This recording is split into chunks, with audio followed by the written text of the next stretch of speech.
நாம் இன்றைக்கி பார்க்க போகிறது காம்ப்ளெக்ஸ் அனாலிசிஸோட இன்ட்ரடக்ஷன் தான் பார்க்க போகிறோம். இதை நம்ம ஸ்கூல்லேயே படிச்சிருப்போம். ஃபர்ஸ்ட்டு ஐயோட வேல்யூ என்னன்னு பார்ப்போம். ஐயோட வேல்யூ என்ன? Root -1, right?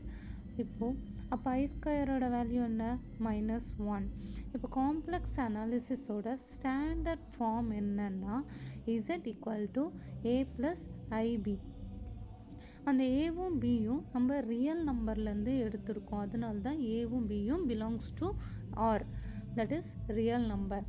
வேர் ஏன்றது ரியல் பார்ட், ஓகேவா? Real part of Z.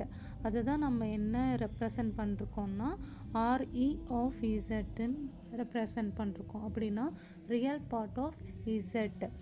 பின்றது இமேஜினரி பார்ட் ஆஃப் இசட். அதை எப்படி ரெப்ரசன்ட் பண்ணிருக்கோம்னா IM ஆஃப் இசட்டுன்னு ரெப்ரசன்ட் பண்ணிருக்கோம். சரி, நம்ம காம்ப்ளெக்ஸ் நம்பருக்கு நம்ம எக்ஸாம்பிள் பார்ப்போமா? Z = 3 + 2i. இது ஒரு example for complex number. Where 3ன்றது என்னது? Real part of Z. 2ன்றது imaginary part of Z. Next example பார்த்தீங்கன்னா -5 + 6i. இதில் -5ன்றது ரியல் பார்ட்டு, 6ன்றது இமேஜினரி பார்ட்டு. இன்னொன்று எக்ஸாம்பிள் பார்த்தோன்னா -8i. இதெல்லாம் ரியல் பார்ட்டே இல்லை. அப்போது ரியல் பார்ட் வந்து 0, இமேஜினரி பார்ட் வந்து -8. இதை நம்ம எப்படி எழுதலாம்னா இப்படியும் எழுதலாம். Z = 0 - 8iன்னு எழுதலாம். ரியல் பார்ட் இங்கே இல்லை, அதனால நம்ம 0ன்னு போட்டுக்கலாம். அப்போ Z = 0 - 8iன்னு எழுதிக்கலாம். நெக்ஸ்ட்டு நம்ம பார்க்க போகிறது field of a complex number. A complex number Z is a ordered pair Z = A, B.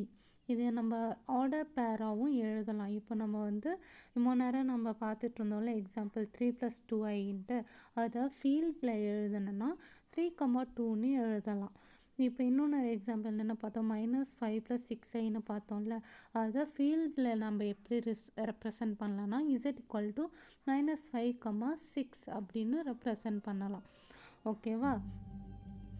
அதோட இன்னொன்று எக்ஸாம்பிள் பார்த்தோன்னா Z = -2, 3. அதை நம்ம எப்படி எழுதலாம்? இப்படி எழுதலாம்ல. Z = -2 + 3iன்னு எழுதலாம். இதுதான் field of a complex number. நம்ம ஒரு ஆர்டர்டு பேராக எழுதணும்னா அதுதான் ஃபீல்ட் ஆஃப் எ காம்ப்ளெக்ஸ் நம்பர்னு அர்த்தம். தேங்க்யூ. உங்களுக்கு காம்ப்ளெக்ஸ் நம்பரை தவிர்த்து, காம்ப்ளெக்ஸ் அனாலிசிஸ் தவிர்த்து வேறு எந்த டாப்பிக்லேயாவது டவுட் இருந்துச்சுன்னா நீங்கள் தாராளமாக கமெண்ட் பண்ணலாம். நான் அதுக்கேற்ற மாதிரி வீடியோ உங்களுக்கு போடுவேன். நான் தமிழ்லேயே அழகாக உங்களுக்கு புரிய வைக்கிறேன். தேங்க்யூ.